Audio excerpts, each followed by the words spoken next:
अगर भगवान तुमसे इंतजार करवा रहे हैं तो तैयार रहना। वो उनसे कहीं ज्यादा देने वाले हैं जितना तुमने मांगा है। जिस तरह लोग मुर्दे इंसान को कंधा देना पुण्य समझते हैं, काश इस तरह जिंदा इंसान को सहारा देना पुण्य समझने लगे तो जिंदगी आसान हो जाएगी। मत सोच इतना जिंदगी के बारे में। जिसने जिंदगी दी है उसने भी तो कुछ सोचा होगा। बेवजह ही नहीं होती लोगों से मुलाकात, किसी से सबक मिलता है तो किसी से ज्ञान। श्री कृष्ण कहते हैं, किसी को दुख देकर मुझसे अपने सुख की इच्छा मत करना। अगर तुम किसी को एक पल का भी सुख देते हो तो अपने दुख की चिंता कभी मत करना। जब दर्द और कर्बी बोली दोनों सहन होने लगे तो समझ लेना जीना आ गया है। कौन क्या कर रहा है, कैसे कर रहा है, क्यों कर रहा है, इन सब से आप जितना दूर रहेंगे उतना ही खुश रहेंगे।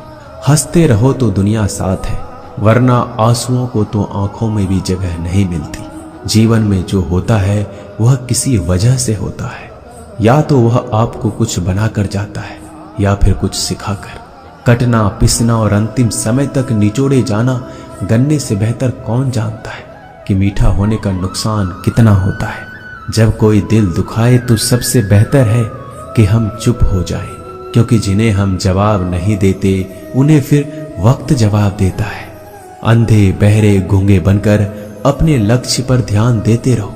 यहाँ इतने खाली लोग हैं कि ना खुद कुछ करेंगे और ना करने वालों को कुछ करने देंगे और उनका मनोबल भी तोड़ देंगे। लोग जरा सी बात पर आपको छोड़ देते हैं और भगवान जरा सी प्रार्थना से आपको थाम लेते हैं। कर्मों से डरिए, ईश्वर से नहीं। ईश्वर तो माफ कर देता है मगर कर्म नहीं।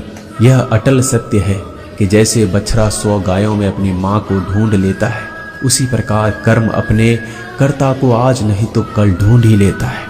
नीयत साफ और मकसद सही हो तो यकीनन किसी न किसी रूप में ईश्वर भी आपकी मदद करते हैं। जिंदगी में जितना शांत रहोगे अपने आप को उतना ही मजबूत पाओगे, क्योंकि लोहा ठंडा होने पर मजबूत होता है। गरीब रहोगे कोई ध्यान नहीं देता।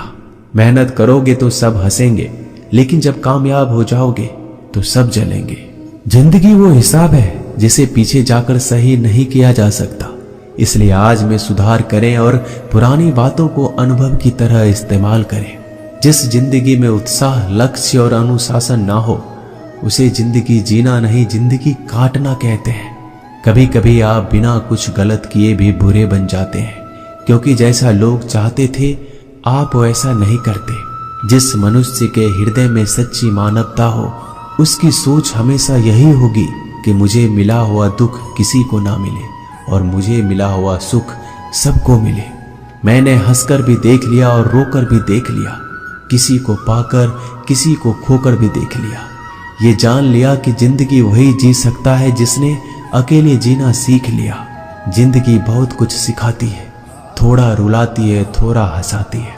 खुद से ज्यादा किसी पे भरोसा मत करना, क्योंकि अंधेरे में तो परछाई भी साथ छोड़ देती है। अगर कोई आपको सच्चा प्यार करता है तो वह आपको समय जरूर देगा, आपकी हर स्थिति में साथ देगा, हमेशा आपके लिए समर्पित रहेगा, क्योंकि सच्चा प्यार एक दूसरे की खुशियां चाहेगा, आंखों में पानी नहीं। लोहे को कोई नष्ट नहीं कर सकता, बस उसका जंग उसे नष्ट कर सकता है। इसी तरह आदमी को कोई और नहीं बल्कि उसकी सोच ही नष्ट कर सकती है। इसलिए सोच अच्छी रखो, फल अच्छा ही होगा। इतना कमजोर मत बनो कि कोई भी आपको तोड़ सके, बल्कि इतना मजबूत बनो कि आपको तोड़ने वाला खुद ही टूट जाए। दर्द आपको मजबूत बनाता है, डर आपको बहादुर बनाता है, अनुभव आपको सिखा देता है। जिस दिन हम समझ जाएंगे कि सामने वाला गलत नहीं, सिर्फ आपकी सोच हमसे अलग है, उस दिन जीवन में सब दुख दूर हो जाएंगे। क्यों रोते हो? मन का ना होने पर जो लिखा है वही होकर रहेगा।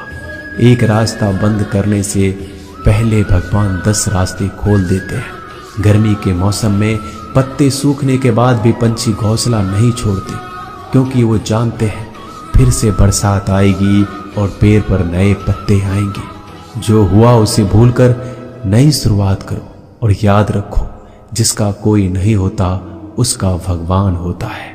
मतलब से जुड़े रिश्ते मतलब तक साथ देते हैं, लेकिन दिल से जुड़े रिश्ते आखिरी सांस तक निभाते हैं।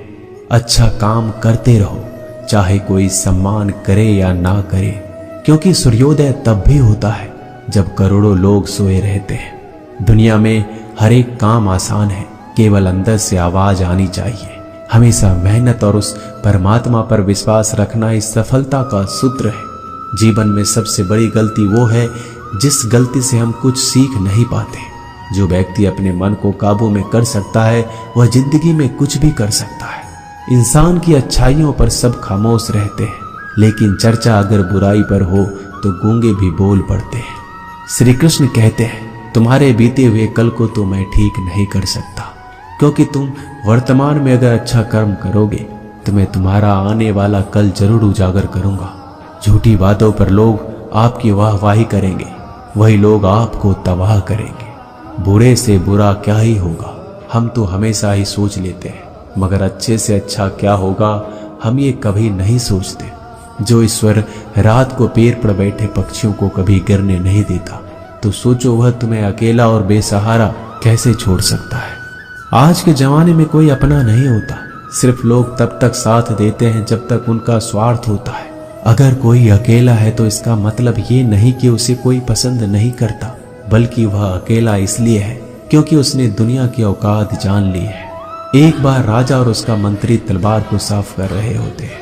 तलवार को साफ करते समय अचानक राजा के पैर पर तलवार गिर जाती है और राजा के पैर की उंगलियां कट जाती है।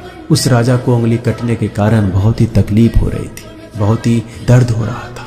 लेकिन उसका मंत्री कहता है, शांत रहिए महाराज, जो कुछ भी होता है अच्छे के लिए होता है। राजा को यह बात सुनकर गुस्सा आ जाता है। वह मंत्री से कहता है कि मेरी उंगली टूट गई और तुम कह रहे हो अच्छे के लिए हुआ। वह मंत्री राजा को समझाने की कोशिश करता है, पर वो नहीं मानता और बिना सुने गुस्से के कारण मंत्री को काल कोठरी में बंद करने का आदेश दे देता है। पर मंत्री को इस बात का कोई दुख नहीं था, क्योंकि उसका अभी भी यही कहना था कि जो होता है अच्छे के लिए होता है। वो अपनी खुशी से ही अपने आप को सैनिक के हवाले कर देता है। राजा इस बात को सुनकर चौंक जाता है, सोचता है कि मेरा मंत्री कितना मूर्ख था। उसे लग रहा था कि मैंने उसे अच्छाई के लिए कैद कर दिया। इस घटना के 3 महीने बीत जाते हैं। एक दिन राजा अपने सैनिकों को लेकर शिकार करने के लिए जंगल में जाता है। राजा को एक हिरन दिखता है। हिरन का पीछा करते करते राजा घने जंगलों में चला जाता है। वह हिरन को पकड़ नहीं पाता और जंगलों में खो जाता है। वो बाहर आने के लिए रास्ता ढूंढता है, लेकिन रास्ता उसे नहीं मिलता।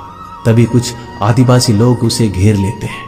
उन लोगों को पता नहीं था कि वह राजा है। वो लोग अपने देवता को बलि चढ़ाने के लिए एक इंसान को ढूंढ रहे थे। आदिवासी लोग राजा को पकड़कर अपने इलाके में ले जाते हैं। राजा उनको बार बार समझाने की कोशिश करते हैं, लेकिन वो लोग कुछ भी नहीं समझ रहे थे। वो लोग खुशी से नाचते हैं और राजा को नहलाकर बलि चढ़ाने के लिए उनको कपड़ा पहनाते हैं। अब राजा को लगता है कि वो मरने वाला है। जब आदिवासी लोगों का मुखिया राजा को मारने जाता है, तब देखता है कि राजा की पैर की उंगली कट चुकी है। इसको देखकर उसका मुखिया कहता है कि इस इंसान की बलि नहीं दी जा सकती, क्योंकि ये इंसान पूरा नहीं है, एक अंग कटा हुआ है, और उनके भगवान को एक पूरे इंसान की बलि ही दी जा सकती है। अगर ऐसे इंसान की बलि दी जाए जिसका अंग पहले से कटा हुआ है, तो उनके देवता खुश होने की जगह नाराज हो जाएंगे। फिर वो लोग राजा को छोड़ देते हैं। राजा खुशी खुशी अपने महल चला जाता है और सोचता है, अगर मेरी उंगली उस दिन ना कटी होती तो आज मेरी मौत हो जाती। इसका मतलब मंत्री सही कह रहा था, जो कुछ होता है अच्छे के लिए होता है। फिर राजा अपने सैनिकों को आदेश देता है कि जल्दी से जाकर मंत्री को रिहा किया जाए। फिर राजा मंत्री को अपना पद वापस देते हैं और पूछते हैं, मंत्री, उस दिन मेरी उंगली कट गई, मेरे लिए अच्छा हुआ, मैं मान गया, लेकिन तुम जेल में हो, इससे तुम्हारा क्या अच्छा हुआ। मंत्री खुशी खुशी राजा से कहता है, महाराज, आप शिकार के लिए जाते तो आपके साथ मुझे भी आना पड़ता, और अगर मैं आपके साथ जाता तो वो लोग मुझे मार देते। मंत्री की बात सुनकर राजा को समझ आता है कि जो भी हमारे जीवन में होता है वो अच्छे के लिए होता है। अगर हम अपने जीवन में देखें तो हमारे जीवन में भी कुछ मुश्किलें आती हैं, हम उनका सामना नहीं करते, हम उनको ही दोष देते हैं। ये मुश्किलें हमें आगे बढ़ाने और मजबूत कराने के लिए ही आती हैं। हमें हर मुश्किलों को सकारात्मक तरीके से देखना चाहिए, क्योंकि हर चीज कुछ ना कुछ सिखाकर ही जाती है। हर व्यक्ति के जीवन में सुख और दुख का आना जाना बना रहता है। दोस्तों, आशा करते हैं कि ये वीडियो आपको पसंद आई होगी। मिलते हैं जल्दी नए ज्ञानवर्धक वीडियो के साथ। धन्यवाद।